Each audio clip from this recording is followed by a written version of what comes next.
பாக்கியலட்சுமி சீரியல்ல அடுத்து என்ன நடக்க போகுது பார்க்கலாம். இங்க கோபியையும், பாக்கியாவையும் சேர்த்து வைக்கணும்னு நினைக்கிற ஈஸ்வரிக்கு, இங்க ராதிகா சரியான பதிலடி குடுத்தா நல்லா இருக்கும்னு நினைச்சீங்கன்னா, மறக்காம இந்த வீடியோக்கு ஒரு லைக் பண்ணிடுங்க. வாங்க இப்ப வீடியோக்குள்ள போலாம். இங்க கோர்ட்ல வந்துட்டு கோபி மேல குடுத்த கேஸ இங்க பாக்கியா எப்படியோ வாபஸ் வாங்கிறாங்க. இங்க வாபஸ் வாங்கிட்ட பிறகு, இங்க வீட்டுக்கு வந்துட்டு கோபி ஈஸ்வரி கிட்ட பாக்கியா பத்தி பெருமையா பேசிட்டு இருக்காரு. "பாத்தியாம்மா, பாக்கியா வந்துட்டு நான் திருந்தி வாழணும்னு சொல்லிட்டு எனக்கு ஒரு வாய்ப்பு குடுத்துருக்காம்மா. அதனால வந்துட்டு என் மேல குடுத்த கேஸையும் வந்துட்டு கோர்ட்ல வாபஸ் வாங்கிட்டா" அப்படிங்கிற மாரி இங்க பாக்கியா பத்தி இங்க ஈஸ்வரி கிட்ட பெருமையா வந்துட்டு இங்க கோபி சொல்லிட்டு இருக்காரு.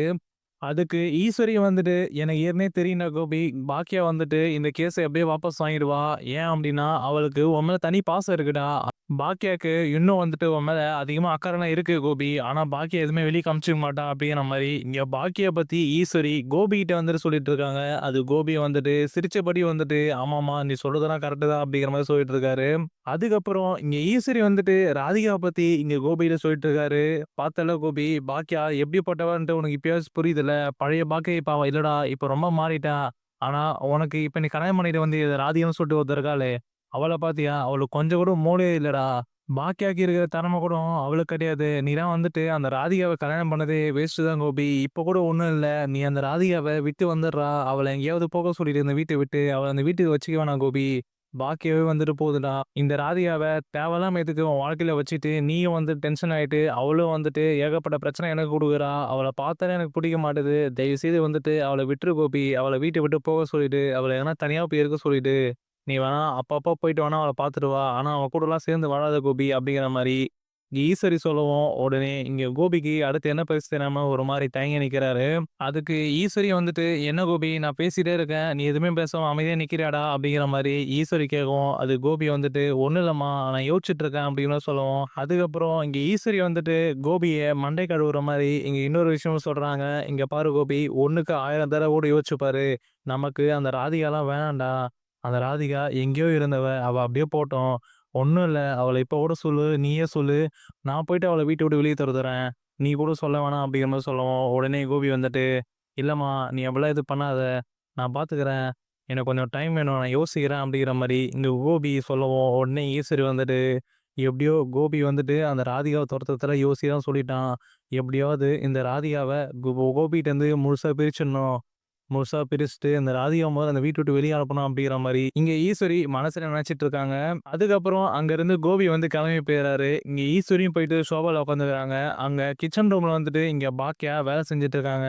அப்பதான் இங்க பாக்கியாக்கு வந்துட்டு ஒரு கால் வருது. அந்த கால் எடுத்து இங்க பாக்கியா பேசுறாங்க. அப்பதான் இங்க பாக்கியாக்கு அங்க ரெஸ்டாரண்ட்ல பெரிய ஆர்டர் குடுக்க அங்க கால் பண்ணியிருக்காங்க. அதுக்கு பாக்கியா வந்துட்டு, "சரிங்க, நான் பண்ணி குடுத்துறேன் அந்த ஆர்டர" அப்படிங்கிற மாரி இங்க பாக்கியா சொல்லிட்டு அந்த கால வச்சுர்றாங்க. அதுக்கப்புறம் தான் இங்க பாக்கியாக்கு தோணுது, அவங்க கேட்கிற அளவுக்கு நம்மகிட்ட ரெஸ்டாரண்ட்ல ஆள் வேற இல்ல. என்ன ஃபுட் செய்றது அப்படிங்கிற மாரி இங்க பாக்கியா யோசிச்சுட்டு இருக்காங்க. இங்க பாக்கியா ரெஸ்டாரண்ட் வேற ஆர்டர் வந்திருக்கு. அந்த ஆர்டர் வேற நான் பண்ணி குடுத்துறேன்னு சொல்லிட்டேன். இப்ப என்ன பண்றது தெரியலையே. நம்ம கிட்ட வேற அந்த அளவுக்கு ஃபுட் செய்றதுக்கு ஆள் இல்ல அப்படிங்கிற மாரி ரொம்பவே குழம்பி போயிட்டு அங்க வாசப்படியில உட்காந்துட்டு இங்க செல்வி கிட்ட பேசிட்டு இருக்காங்க. அப்பதான் இங்க செல்வி வந்துட்டு, "என்னக்கா, நம்மகிட்ட ஆள் வேற இல்ல. நீ வேற தேவையில்லாம அந்த ஆர்டர் பண்ணி குடுத்துர்றேன்னு சொல்லிட்ட. அந்த ஆர்டர நம்ம பண்ணாம விட்டோம் அப்படின்னா, நம்ம ரெஸ்டாரண்ட்டுக்கே கெட்ட பேர் ஆயிடுமேக்கா" அப்படிங்கிற மாரிலாம் இங்க செல்வி சொல்லிட்டு இருக்க. அதுக்கப்புறம் இங்க பக்கத்துல ஜெனி உட்காந்துட்டு இருக்காங்க. அப்பதான் இங்க ஜெனி வந்துட்டு பாக்கியாவ பார்த்து கேட்கறாங்க. "ஏன்டி இப்ப ஆர்டர் வேற எடுத்துட்டீங்க. அந்த ஆர்டர் அடுத்து என்ன பண்ண போறீங்க?" அப்படிங்கிற மாரி, "ஏதாவது பிளான் வச்சிருக்கீங்களா?" அப்படிங்கிற மாரி ஜென்னி கேட்கவும், உடனே இங்க பாக்கியா வந்துட்டு, "நான் எதுவுமே யோசிக்கல ஜெனி. அப்படியே தான் இருக்கேன். என்ன பண்ண போறேன்னு தெரியல" அப்படிங்கிற மாரி இங்க யோசிச்சுட்டே உட்கார்ந்திருக்கும்போது, அப்பதான் அங்க வீட்டுக்குள்ள வந்துட்டு எழில் வராரு. எழில் வந்த உடனே இங்க பாக்கியா எழுந்துக்கிறாங்க. "வா எழில்" அப்படிங்கிற மாரி கூப்பிடவும், உடனே எழில் வந்துட்டு, "என்னம்மா 3 பேரும் வந்துட்டு பயங்கரமா ஏதோ யோசிச்சுட்டே வந்துட்டு வாசப்படில உட்காந்துட்டீங்க" அப்படிங்கிற மாரி இங்க எழில் கேட்கவும், உடனே இங்க பாக்கியா வந்துட்டு, "ஆமா எழில், ரெஸ்டாரண்ட் விசில ஒரு ஆர்டர் வந்திருக்கு. அந்த ஆர்டர எப்படி பண்றது தெரியலடா. நம்ம கிட்ட வேற ஆள் வேற இல்ல. நான் என்ன பண்ண போறேன்னே தெரியல" அப்படிங்கிற மாரி இங்க பாக்கியா எழில்ட்ட சொல்லுவோம். உடனே இங்க எழில் வந்துட்டு, "அப்புறம் எதுக்கும்மா அந்த ஆர்டர் எடுத்த? அந்த ஆர்டர இப்ப நம்ம எடுத்துட்டோம். அத பண்ணாம விட்டோம் அப்படின்னா, கஸ்டமருக்கு மத்தியில வந்துட்டு நம்ம ரெஸ்டாரண்ட் பேரு தாம்மா கெட்டு போகும்" அப்படிங்கிற மாரி இங்க எழில் சொல்லிட்டு இருக்க. அதுக்கப்புறம் இங்க பக்கத்துல ஜெனியும் வந்துட்டு, "ஆன்டி, நான் வேணா ஒரு ஐடியா சொல்றேன். அன்னைக்கே வந்துட்டு உங்களுக்கு ஏதோ ஒரு ஆர்டர் வந்து சொல்லிட்டு, அங்கிள் தானே உங்களுக்கு உதவி பண்ணாங்க. அங்கிள் வேற க்ளவுட் கிட்சன் தானே வச்சிருக்காங்க. அங்கருந்து ஆளுங்கள வாங்கி, நீங்க வேணா உங்க ரெஸ்டாரண்ட்ட வந்துட்டு வச்சு, அந்த ஃபுட் வேணா செஞ்சுட்டு அந்த ஆர்டர் குடுத்துருங்க அப்படிங்கிற மாரி, இங்க ஜெனி வந்துட்டு கோபியோட க்ளவுட் கிட்சன் வந்து ஆள் எடுத்து இங்க பாக்கியாவோட ரெஸ்டாரண்ட்ல வேலை செய்ய சொல்றாங்க. உடனே இங்க பாக்கியா வந்துட்டு, "இல்ல ஜெனி, அதெல்லாம் வந்துட்டு சரியா வராது. கோபியோட க்ளவுட் கிட்சன்ல இருந்தெல்லாம் போயிட்டு உதவி கேட்க முடியாது." அப்படிங்கிற மாரி சொல்லுவோம். உடனே இங்க எழில் வந்துட்டு, "இல்லம்மா, ஜெனி சொல்றது தான் கரெக்ட்டு. நீ அப்பா கிட்ட போய் ஹெல்ப் கேட்கறது தான் சரின்னு தோணுது. ஏன்னா, இந்த ஆர்டர் வந்துட்டு இதுவரைக்கும் நம்ம ரெஸ்டாரண்ட் வந்துட்டு பெரிய ஆர்டரு. இந்த ஆர்டர நீ சரியா பண்ணி குடுத்த அப்டின்னா, எல்லாமே சரியா இருக்கும். அதனால வந்துட்டு நீ யோசிக்காம வந்துட்டு அப்பா கிட்ட போய் ஹெல்ப் கேளும்மா" அப்டிங்கிற மாரி இங்க எழில் வந்துட்டு கோபி கிட்ட போயிட்டு இங்க பாக்கியாவ ஹெல்ப் கேட்க சொல்றாங்க. உடனே இங்க பாக்கியா வந்துட்டு என்ன சொல்றது தெரியாம ஒரு மாரி தயங்கி போயிட்டு யோசிச்சுட்டு இருக்காங்க. அதுக்கப்புறம் இங்க எழில் வந்துட்டு பாக்கியா கிட்ட கேட்டுட்டு இருக்காரு. "என்னம்மா யோசிக்கிற? எப்டி அவர்கிட்ட போய் ஹெல்ப் கேட்கறது யோசிக்கிறியா? நான் வேணா போயிட்டு அவர்கிட்ட கேட்கட்டுமா?" அப்டிங்கிற மாரி சொல்லவும், அதுக்கு பாக்கியா வந்துட்டு, "இல்லடா எழில், நானே கேட்கறேன். விடு, நீ மொதல்ல எழுந்து வா, சாப்பிடலாம்" அப்டின்ட்டு இங்க பாக்கியா எழில கூப்ட்டு அங்க சாப்பாடு போட்டுருக்காங்க. அதுக்கப்புறம் இங்க ஈஸ்வரி, கோபி, இனியா எல்லாருமே வந்துட்டு அங்க சாப்பிட வந்துர்றாங்க. அதுக்கப்புறம் தான் இங்க எல்லாருமே வந்துட்டு சாப்பிட உட்காந்துட்டு இங்க சாப்பிட்டுட்டு இருக்காங்க. அப்பதான் இங்க எழில் வந்துட்டு பாக்கியா கிட்ட சொல்றாங்க, "அம்மா கேளும்மா அவர்கிட்ட, ஏதோ ஹெல்ப் கேட்கற சொன்னீங்க" அப்படிங்கிற மாரி. இங்க எழில் வந்துட்டு சொல்லவும், இங்க பக்கத்துல இருந்த கோபி வந்துட்டு, "என்னாச்சு எழில்? என்ன ஹெல்ப்?" அப்படிங்கிற மாரி இங்க கோபி வந்துட்டு எழில்ட்ட கேட்கவும், அதுக்கு எழில் வந்துட்டு, "இல்ல அம்மாவே சொல்லுவாங்க" அப்படிங்கிற மாரி இங்க பாக்கியா இங்க கோபி கிட்ட கேட்கறாங்க.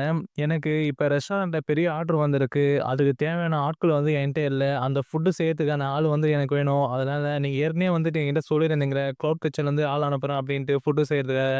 அதனால இந்த ஆர்டர் செய்யறதுக்கு உங்க க்ளவுட் கிட்சன்லேருந்து ஆள வந்துட்டு என் ரெஸ்டாரண்ட் அனுப்ப முடியுமா?" அப்படிங்கிற மாரி இங்க பாக்கியா இங்க கோபிகிட்ட கேட்கறாங்க. உடனே இங்க பாக்கியா வந்துட்டு இங்க கோபிகிட்ட ஹெல்ப் கேட்கவும், இத பார்த்த உடனே இங்க ஈஸ்வரிக்கு ரொம்பவே சந்தோஷமாயிடுது. பரவால்ல, பாக்கியா போயிட்டு கோபிகிட்ட ஹெல்ப் கேட்கறான். அது மட்டும் இல்லாம, இப்ப நம்ம பேசினா சரியா இருக்கும்னு சொல்ட்டு, இங்க ஈஸ்வரி வந்துட்டு பேச ஆரம்பிக்கிறாங்க.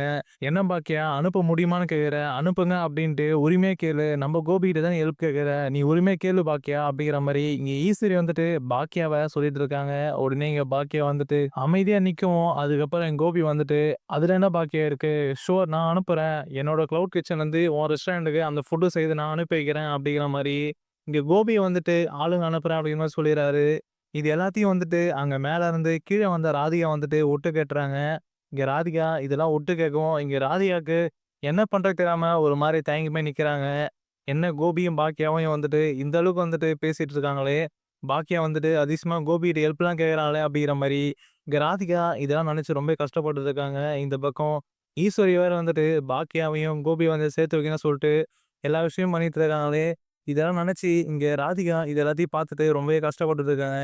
அப்பதான் இங்க ராதிகாக்கு வந்துட்டு ஒரு விஷயம் தோணுது. இதுக்கு மேலயே வந்துட்டு கோபிய வச்சு நம்ம இந்த வீட்ல இருந்தோம் அப்டின்னா, இந்த ஈஸ்வரி முடிஞ்ச அளவுக்கு வந்துட்டு கோபிய பாக்கியா கூட சேர்த்து வைக்க தான் பார்ப்பாங்க. இதுக்கு மேலயும் வந்துட்டு நம்ம இந்த வீட்ல இருக்கிறது சரியா இருக்காது அப்டிங்கிற மாரி இங்க ராதிகா யோசிச்சுட்டு இருக்காங்க.